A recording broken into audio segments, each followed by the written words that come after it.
Alright, I'm making this video for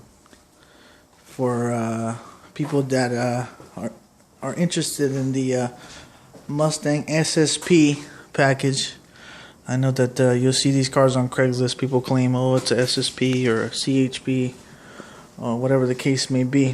What you're looking at is a 1992 Mustang 5.0 SSP CHP. DSO number 72, which means it's out of San Jose, California.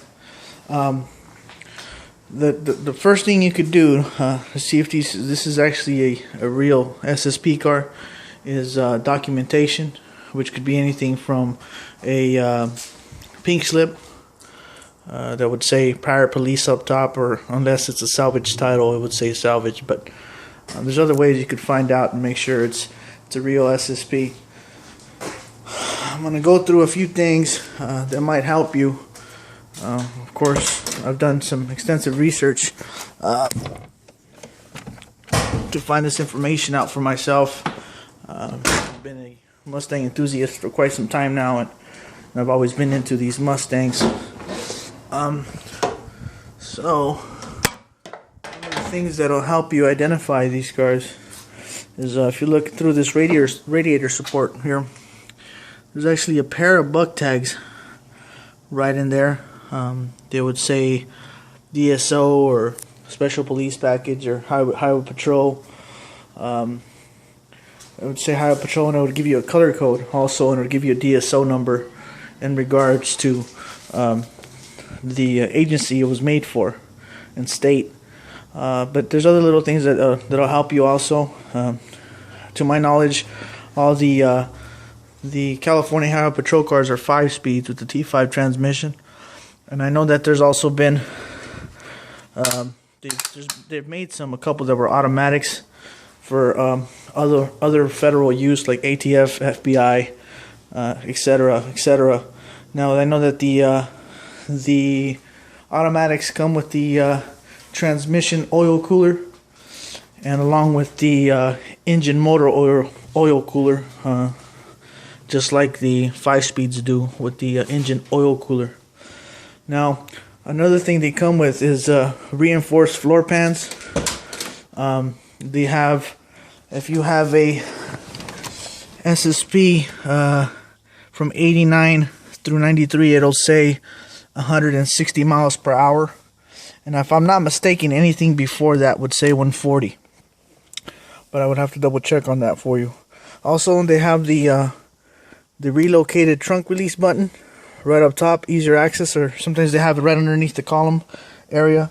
They remove it from the glove box area. And also, as you can see, as I open the door, there's no lights on in the interior. That's actually another safety feature that they had for the SSP package.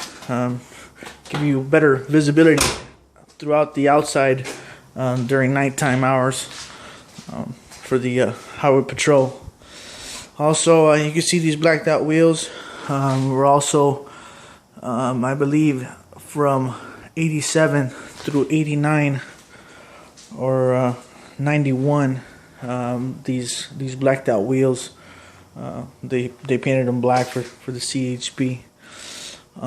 Also, they have the upgraded alternators, the 130 amp instead of just the regular 70 or 75 amp. Some of them have the battery in the trunk. Obviously, this one doesn't, but I've seen that as well. Some of them, and most of them, have the holes underneath the bumper here, which this one doesn't. But I've seen that as a common feature as well. For the Highway Patrol, it was a slick top. No lights up top. I know they had antennas, things of that nature. On this vehicle here, it actually had a side antenna right along the quarter here. You can see it right along here, and also had one right up top. It's been they did some body work on it and covered that up. But anyhow, the best thing to do is look up the documentation, which would be look at your title and the bug tags.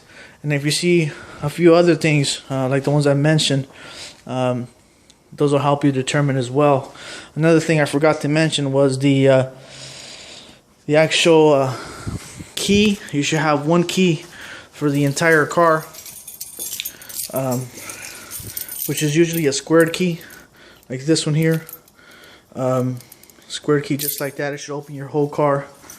So you have easier access. It's just easier that way for the cops, I guess. That's why it came like that with the SSP package. Off the back of my head, I can't really think of anything right now. What I do recommend is if you have one of these cars, do your best to keep it on the road and you know, don't start chopping it up or taking cats off or anything like that, because it eventually get impossible to find one of these in decent shape. Well, I hope this video helps you out in regards to finding out if the car you're thinking about buying off Craigslist is SSP or not, or whatever the case may be. I hope this video helped you get a little bit more knowledge in regards. Alright, thank you guys for your time.